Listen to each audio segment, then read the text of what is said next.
Golf doesn't just humble people. Sometimes it erases them.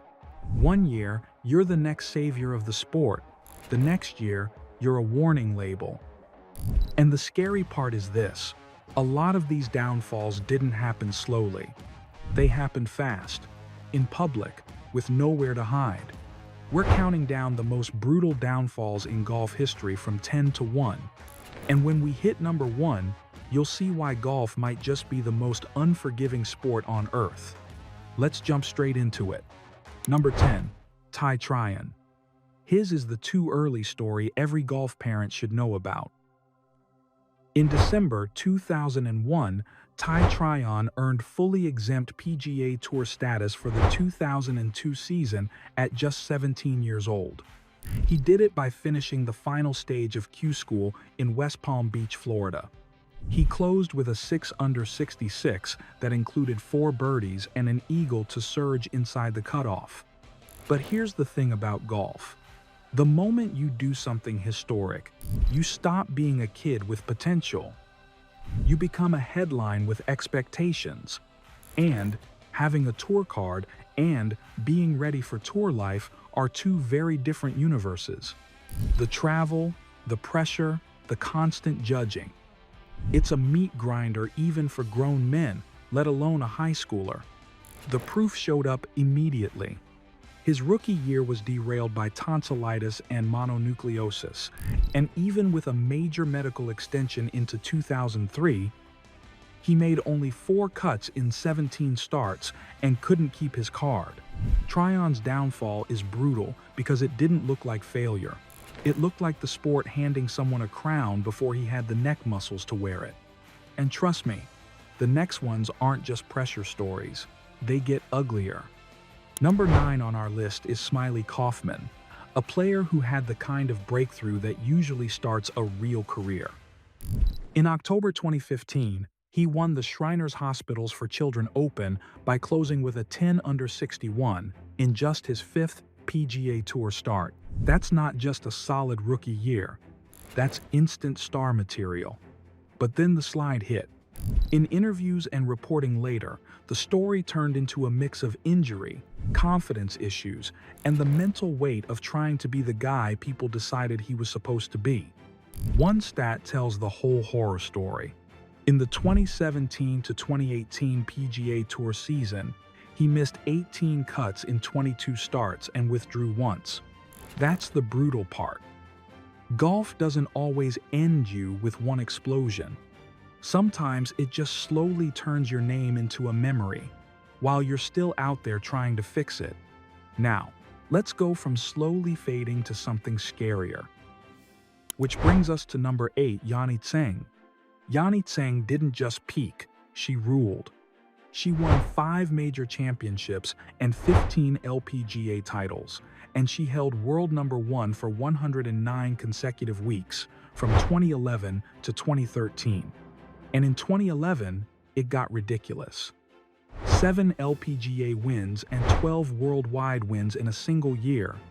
The kind of dominance that makes people stop debating your greatness and start wondering if it's your era. Then the nightmare happened. Her form vanished. Not a normal dip.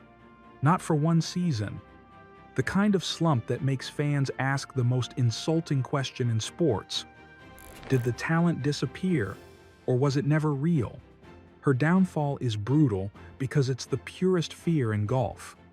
The swing that used to feel automatic starts feeling like a foreign language. And when you're world number 1, you don't get to hide while you try to fix it. Now, imagine not just losing your game. Imagine losing your entire presence. That's what happened with number 7 on our list, Anthony Kim. Anthony Kim was built to be a star. He won 3 times on the PGA Tour before age 25, and he was part of the United States team that won the 2008 Ryder Cup. His first tour win was a statement. At Quail Hollow in 2008, he won by 5 shots and set the tournament scoring record at 16 under 272. Then, he vanished. nearly 12 years away from the professional game, and he didn't tee it up in a top-level pro event again until his LIV golf return in 2024. And when he came back, it didn't feel like a triumphant return.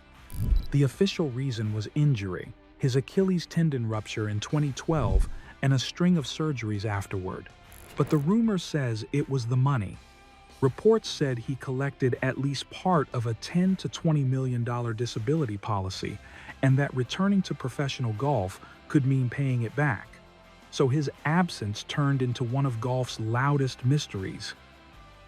Kim's downfall seems eerie because it stole the middle of the story. No peak to decline arc, just missing pages. Moving on to number 6, Ian Baker Finch. Ian Baker Finch won the Open in 1991. That should be forever. But over the next few years, his results slid and his confidence went with them, to the point where even showing up started feeling like a battle. By the time the Open returned to Royal Troon in 1997, he later admitted he'd almost pulled out beforehand. Then it happened. He shot 92 in round 1 and withdrew. The club's own recap called it a mix of a back injury and a total loss of his game. That's not just a slump. That's the sport ripping your identity away in front of the world. This is why his downfall lands so high. It's one thing to lose tournaments. It's another thing to lose your swing completely. Now, the next one on our list proves golf can destroy you without even needing a whole season. Sometimes one hole is enough. 5. Jean van de Velde. If you've ever heard the phrase, golf is played on a 5-inch course between your ears, this is why. At the 1999 Open Championship at Carnoustie, Jean van de Velde arrived at the 18th tee with a 3-shot lead. On a par 4, that meant he could make a double bogey and still win. And then golf turned that one hole into a horror film. His second shot hit the grandstand and kicked back into trouble. The next one found the Barry burn. He even waded in to consider playing it, then took a penalty drop. The result was a triple bogey 7, playoff. And Paul Lawrie walked off with the claret jug. What makes it brutal isn't just that he lost. It's that one messy stretch ended up swallowing everything he did for 4 days. That's the thing. In golf, one hole can become your name. Now, number 4 is the same kind of pain, but on an even bigger stage, with a legend on the receiving end. Greg Norman. He had greatness, real greatness. But the 1996 Masters is the day golf turned Greg Norman's legacy into a scar. He had a 6-shot lead after 54 holes. Nick Faldo shot a 67 on Sunday. Norman shot a 78. And what should have been a coronation turned into one of the most infamous collapses ever. That's why it's brutal. It was one Sunday that rewrote the whole week. He started the final round 6 shots clear and finished 5 behind. And here's the cruel part. It didn't end his career. He stayed elite and even won again on tour. But he never won a Masters. And the 1996 loss became the thing people used to describe him. Now, let's talk about a downfall that doesn't just feel emotional. It looks unreal on paper. Number 3, David Duval. David Duval won 13 PGA Tour titles and captured the Open Championship in 2001, and he spent time as the #1 player in the world. And then came the cliff. It started with a back injury in 2000 that forced him to compensate and tinker. Then the physical issues kept stacking. Wrist and shoulder problems, then a positional vertigo diagnosis in 2003. By the 2009 US Open at Bethpage Black, he was ranked 882nd in the world. Think about that number for a second. 882. That's not fell off. That's fell off the planet. His downfall is brutal because it proved golf can take an elite player, a major champion, a former world #1, and reduce him to a lesson in downfall. And now we enter the category where the fall wasn't about a swing, it was about the consequences of your actions. Number 2 is Angel Cabrera. Angel Cabrera won the Masters in 2009. That's the mountaintop. Then his career became something darker than golf. He returned to the Masters after serving a 30-month prison sentence for domestic abuse involving 2 former partners, and his return sparked backlash, even as Augusta National upheld its policy of inviting past champions. That's the brutal twist. When he came back, the story wasn't, can he still play? It was, should he even be here? His downfall is high on this list because it shows how fast a champion can lose his standing in the sport when the collapse happens off the course. And it follows you back onto the course like a shadow. Now, number 1.